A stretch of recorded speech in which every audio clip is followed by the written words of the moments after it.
Calvin. Hello, Stefano. Anong nangyari? Bakit hindi pa nauuli si Daddy? Pinatay ni Daddy mga pulis. Binaril ni Daddy yung pulis? Nasaan ka, Calvin? Magkasama kami ni Tita Natalia. Magkikita dapat kami ni Giselle at ni Kuya Carl. Pero nakuha ni Daddy si Giselle. Si Kuya Carl, hindi ko alam kung nasaan. Gusto ni Daddy na bumalik si Tita sa kanya. Kung hindi, papatayin niya si Giselle. Ano? Masisiraan na talaga ng ulo yan. Nasaan kayo? Pupuntahan ko kayo. Sige. Tawag na lang ako uli.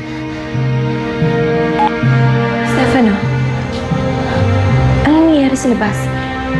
Bakit may ambulansya at mga pulis? Si Daddy. Nakapatay ng pulis. Natalia! Carl? Natalia! Carl?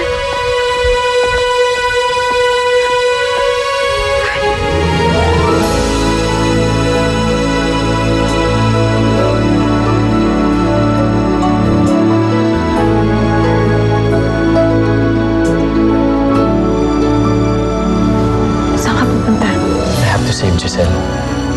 I won't let Daddy take Tita Natalia and Giselle. Masamang tao si Daddy. Stefano, wait. Salamat at ligtas ka.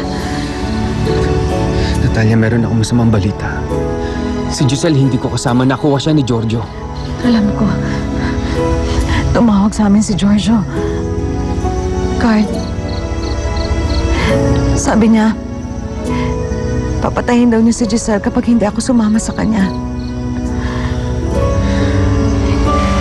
Kailangan daw maging isang pamilya kami ulit. Carl, hindi ko nahahayaang mawala pa sa akin si Giselle. Sasama ako kay Giorgio. Ako nang bahala sa anak natin. Huwag ka na umalis. Masyadong delikado. Stefano, nakikiusap ako sa'yo. Bumalik ka na sa akin. Adriana, mahal ko si Giselle. But Stefano, please. Please. I love you. Please, wag. I'm sorry, Adriana. Stefano!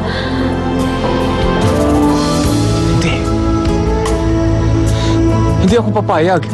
Hindi ako papayag na mapunta ka kay Giorgio. Natalia, mahal ko si Giselle. Mahal na mahal kita. Carl, mahal din kita.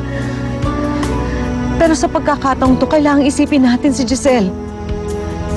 Hindi natin alam kung anong buhay ang pinagdaanan niya nung nawala siya sa atin. Bakit nangyari sa anak natin yon? Sa pagkakataong ito, alang-alang sa anak natin.